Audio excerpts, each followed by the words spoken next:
When you know the nature and the character of God, there are some things you will believe about God, and there are other things you will stop believing immediately. Are we together? If you get a text now in your phone and some scammer says, I am Reverend Sam, come and meet me somewhere, because you know his nature and his character, you know what he can do, that becomes the basis of what you believe and what you do not believe. You will hardly become a victim of foolishness in the presence of knowledge. Are we together now? Yes. So you study the character of God to know God. For instance, if,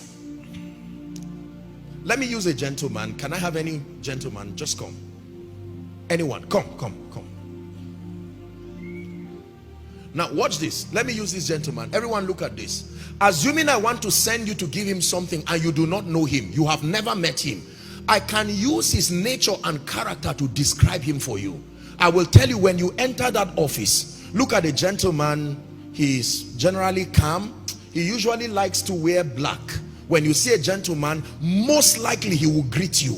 You see, you can use that description to start scouting for people, and with precision. Sometimes as soon as you enter, you say you must be the one, and you come with confidence like you are a prophet and say you are so. He says yes. You say, here is your message. I use his nature to help you identify him. If gods are scattered around and you are asked to choose the true God, can you point that this is God and not an idol? Most believers don't know God. They don't even know how to identify him. Are we together? There are things God will not do, and there are things God always does. For instance, the Lord is gracious and compassionate, slow to anger and rich in love. This is a description of God's character. Are we together now? Yes. Righteousness and justice, the Bible says, are the foundations of his throne. The Bible says, watch this now, that his mercies are new every morning. Now put all this description in your walk with God.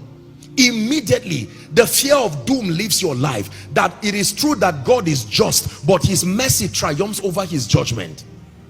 It doesn't put you in a state of carelessness, but it becomes a consolation that you are walking with a God that loves you. Number two, when God demands that you love him and serve him, he also lets you know that the character of love is that he gives, and no one outgives God. So you don't feel cheated giving your all to God, because there is a consolation in your walk with God. He's not a cruel king who is just asking you to give offering, give money, worship him, come to church, and there is nothing in place for you. No, that is against the very nature of love.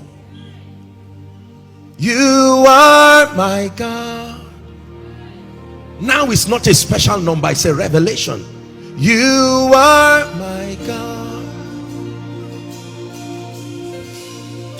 For you are my God.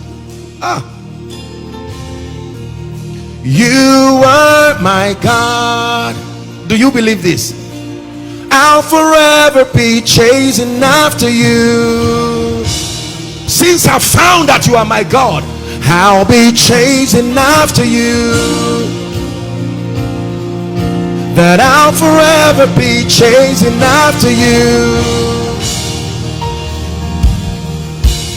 I'll be chasing after you.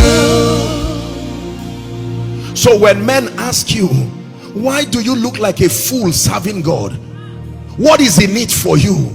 You tell him, number one, I serve him because I love him. But number two, there is such a plan in his dealings with me. Are we together now? He gave his son, and you have no idea of the exceeding great and precious promises he has for me.